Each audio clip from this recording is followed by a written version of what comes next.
ভাবছো সন্ধ্যাবেলা কিছু মুখরোচক ট্রাই করবে? তো চলো ভিডিওটা শেষ অবধি দেখতে থাকো। প্রথমে চিকেন বলগুলো আমি বানানোর জন্য একটা মিক্সিং জার কিছুটা চিকেন, একটা পেঁয়াজ আর কয়েকটা রসুন কুচি এটাকে পেস্ট করে নেব।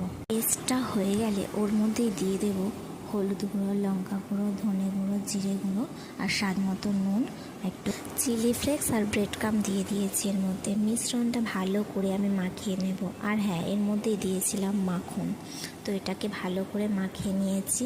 এবার একটা বাটিতে আমি ফেটিয়ে নেব ডিমটা ফাটানো হয়ে গেলে চিকেন বলগুলো আমি করেছি দেখো, ওইটাকেই আমি ওই ব্যাটারটার মধ্যে একটু দিয়ে দেবো। তারপরে দিয়ে দিয়েছি ব্রেড ক্রাম্বের মধ্যে, এটাকে একটু কোট করে নেব। মানে সবকটা বল আমি এরকমভাবেই তৈরি করে নেব। দেখো এখানে সবকটা বল আমি কমপ্লিট করে নিয়েছি। এবার এটাকে তেলের মধ্যে দিয়ে দেবো। তেলটা গরম হয়ে আসলে একে একে বলগুলো আমি ছেড়ে দেব। দেখো বলগুলো হয়ে গেছে। এবার স্প্রিং অনিয়ন বানানোর জন্য আমি পেঁয়াজটাকে ঠিক এরকমভাবেই কেটে নিয়েছি। আর পেঁয়াজটা প্রথমে আমি ময়দার মধ্যে কোট করে নেব, তারপর ডিমের ব্যাটারের মধ্যে দিয়ে দেবো, তারপরে আমি ব্রেড ক্রাম্বের মধ্যে এটাকে কোট করে রেডি তেলের মধ্যে একে একে আমি এটা দিয়ে দেব।